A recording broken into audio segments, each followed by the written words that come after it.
All right, a part two that is long overdue. Boswellia, frankincense trees. Um, can't wait to show these off. Sorry, I just lifted that saker. You can imagine it's heavy, so I'm a little out of breath. We had a short season this year. Really abnormal. It didn't really get warm until mid-June, and now it's October, and I'm taking these in. Last season, I did not take them until mid-November, but that's New York weather for you. But anyway, starting off with this Boswellia Miro. Now I've mentioned this a few times, but this is a winter grower for a lot of people in like Arizona, California. But it's summer grower up here in New York. And while some of my trees did not really do much this season, few did, namely this Miro. And this other Miro, which was like this big. I would say in a northern climate, a Miro is probably a really good choice for you. Why? They hate when weather is too hot or too cold. So, if you have summers with 70 to 90 degree temperatures, a Miro is going to thrive. I've never had any issues with a Miro. Now, mind you, I've been away for 2 months. I'm in law school, taking the day to put the plants inside, and see the family. So while there is a bit of neglect, I'm also doing one last little admiring, because I'm actually kind of stunned at how big some of these plants got while I was gone, even though it wasn't fertilizing or anything like that. But in the past week or two, temperatures went from, they dropped like crazy, and now, we're having low 40 degree Fahrenheit nights, and we're about to get nonstop rain for the next week, and like a nor'easter. So yes, it's time to put them inside. So one last time to look at these beautiful Boswellias, and now the sun's coming out. That's amazing. Next one, Boswellia samhaensis. Now it's interesting. This is that one that I grew from seed that in earlier videos I talked about. Grew like crazy in that 1 year. Now this one did not, all he really did was grow these set of leaves. But these set of leaves did not get any taller. And then he also just decided to grow this huge branch. Don't know why, but I do know that samhaensis is considered a dwarf species. So maybe he's not meant to get much taller. Now it's not as much of a dwarf as like Nana, but samhaensis generally doesn't get that big. And there's a lot of genetic variation in samhaensis. Growing them from seed is really cool, because I've seen samhaensis look very different from one another. This is my variation.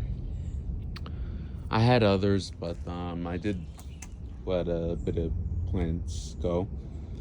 However, this isn't my full extent of the collection. I have a couple plants at my place, because I need some plants for sanity. It's my elongata.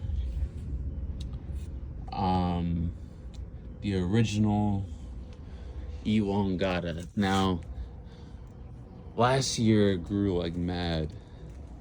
This year, not as much, but it's still put on a good foot in height. And all mature leaflets. And I actually have not repotted this at all in 2 years. So, next spring or something, I think it's time to give this one a fresh repot. Some new soil and nutrients. I like mixing Osmocote in. Osmocote is not meant to last like 2 years or 2.5. I don't know how long it's been, but yeah, it's a big one. Now my Boswellia hybrids. Unfortunately, this one has dropped its leaves. Why? I don't know. Maybe neglect, but it's a shame. It was looking really beautiful. But this one did the best for me. The other ones, this one, now you can see it is absolutely fucking stunning right now.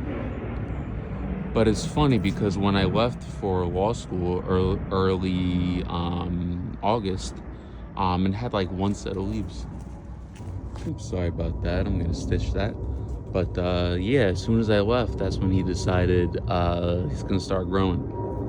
I'm very happy that my third one has not grown. Literally has not leafed out. But this is that one variation. The other variation has dropped its leaves, although I took a video that I meant to upload before, right, the day before I was gonna leave, and I forgot to upload it, so I might do that. To show what they were like in August. Here is my one that I scored this, that I accidentally topped by being reckless, but it's grown pretty well. Now this is my Boswellia ovalifolia lata. Now this is one you don't see every day, huh? And yeah, I did get this from a seller who had them in the ground, because these, as well, like in Serrata and Boswellia, they don't really get thick unless you grow them in the ground. But yeah, he's done really well. Next, I want to show. Oh, look at that sun. Sacranana. Now, I have a few Sacrananas, or Sacrananas. The reason is because they are probably some of the easiest and best to grow. The vigor is absolutely insane. There's always a little bit of variation. Way cold hardy. Way more cold hardy than any pure species. When all my plants are dormant, this one will be growing. When other plants would rot, this one will be fine. Now this is a rooted cutting, believe it or not, from a big tree from Sacred Grove that I've had for the past year or so. And just to put some things into perspective, this entire branch is new.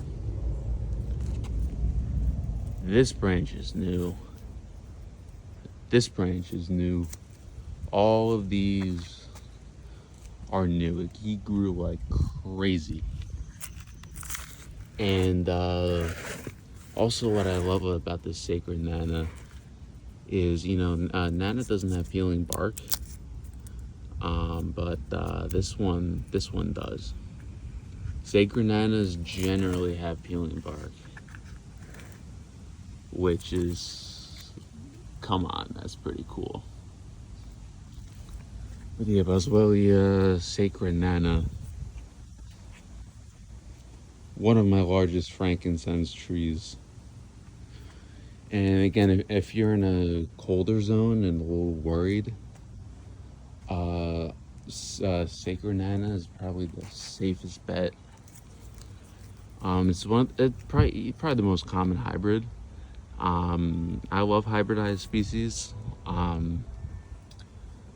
namely because they're unique. Most hybrids are going to be crossed with Nana, just because Nana flowers really easily. So do these. This one was flowering like mad. Every spring and like fall, usually, or I always want to take them inside. They just start flowering like mad.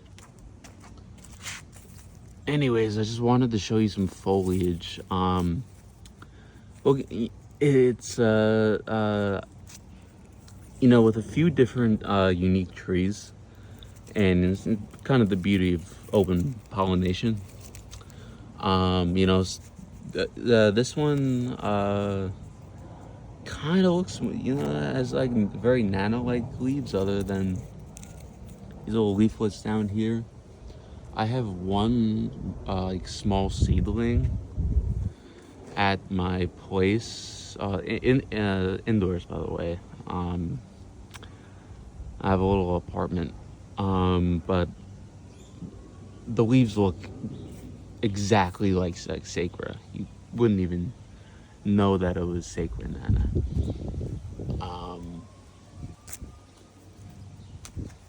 But yeah, I'm sure that you're tired of me talking about this tree. While I wanted to give it a repot, I think it's best to wait until spring. That's when I'm gonna do it, and this tree deserves a really pretty pot, so I'm going to get it a nice pot. But for now, Sacred Nana. Now going to Sacra.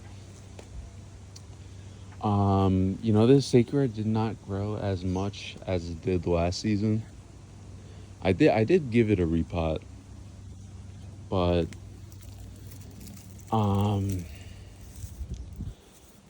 don't really think it was the repot that slowed it down.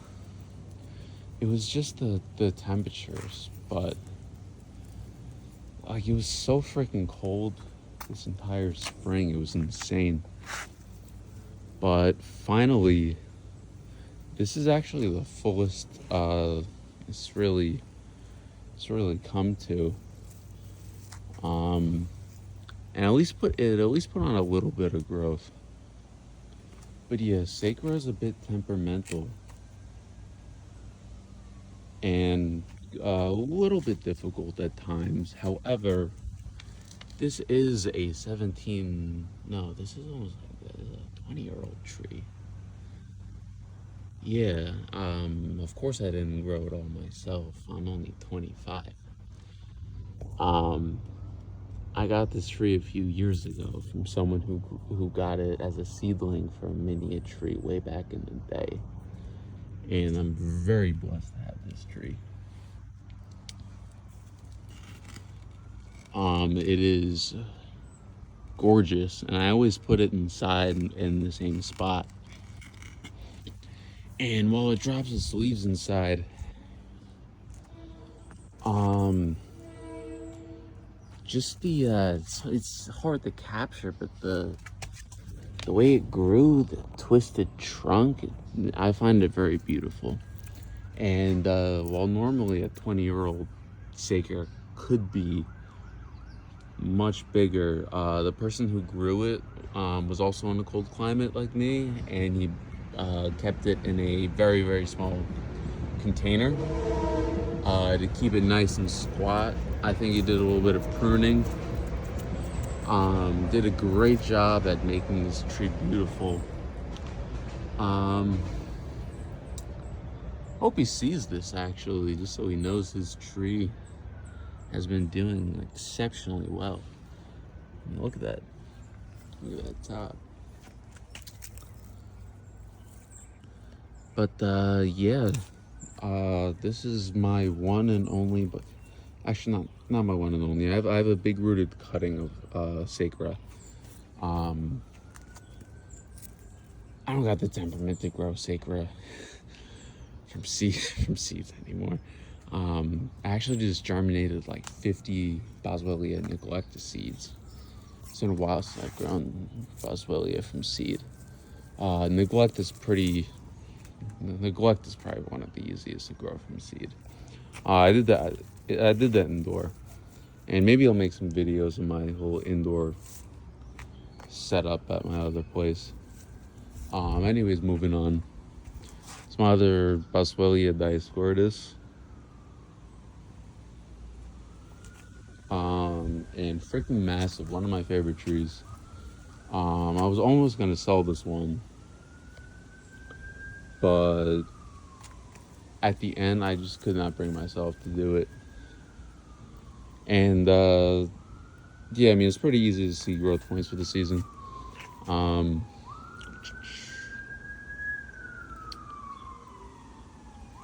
Really cool looking tree, and it naturally grew like this twisted little thing.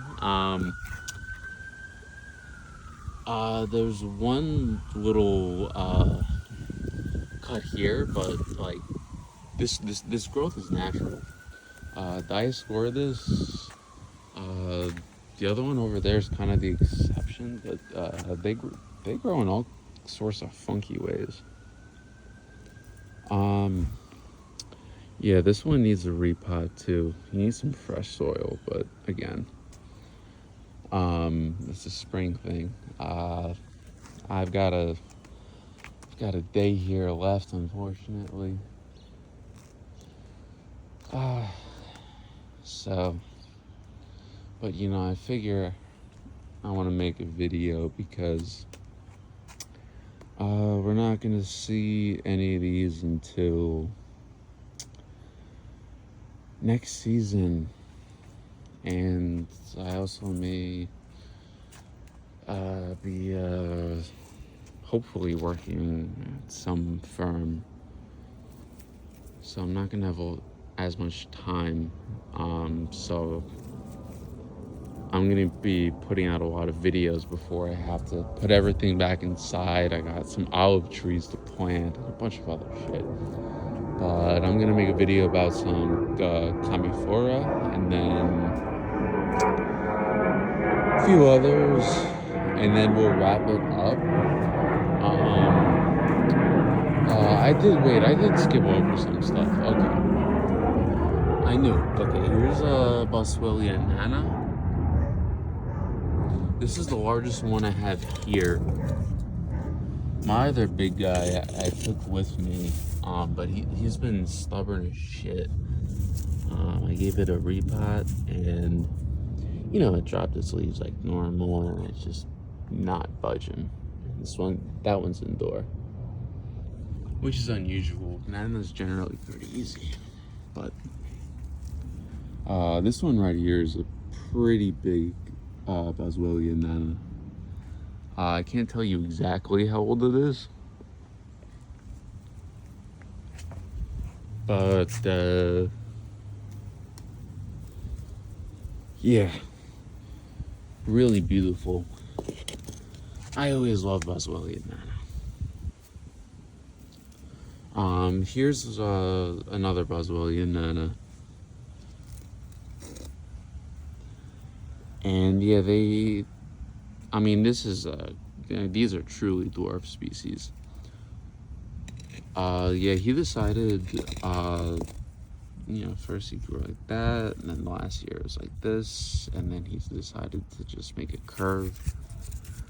A lot of Boswellias, they tend to grow in these funky patterns, and I kind of just let them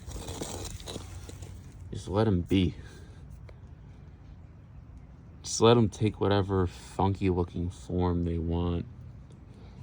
Now I've got a couple trees that are not here at my place. I've got a Boswellia buglata for the first time. I have a little Boswellia hesperia. Really cool. I've got a tiny Boswellia papyrifera. I've got a cross between a nana and Dioscoridus, which is pretty cool. Has a few leaves. I've got a Miro hybrid, a Miro X unknown, although he's mostly dormant.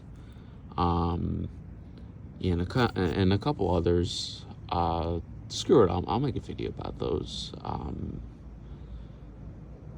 when I have time or need to de-stress from the absolute craziness that is the first year of law school. Although, gotta say I'm loving it. Did drop 20 pounds, and not in a good way. But, yeah. That's Boswellia for you. Or at least the one, pretty much what I've got here. Now I gotta bring them indoors, and I gotta eat.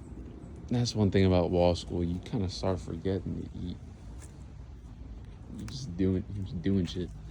Oh yeah, and here's a Socotrana. Didn't do a damn thing all year, which is other than these. Now, while they're beautiful when they grow, these are notoriously stubborn. But I heard someone say, keep them in a small, like a tiny little container. They don't have a big root system, and that helps. And that's what I'm gonna do.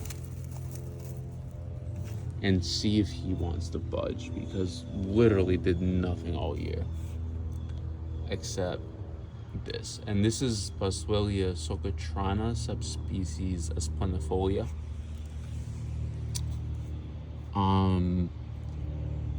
There's a difference, you could tell by the leaves. I mean, this is not a good example. If you want to look at my videos from years ago, you can see better. But esplendifolia has slightly different leaf shape and tends to be the more the purple colored. Very, very similar, but you know, I'm not a botanist. I just grow shit. Anyways, gotta start putting some stuff in. Gonna make a video about some myrrh trees, Commiphora. Hope you enjoyed my long rant. And yeah, see these guys in a couple months, hopefully. Peace.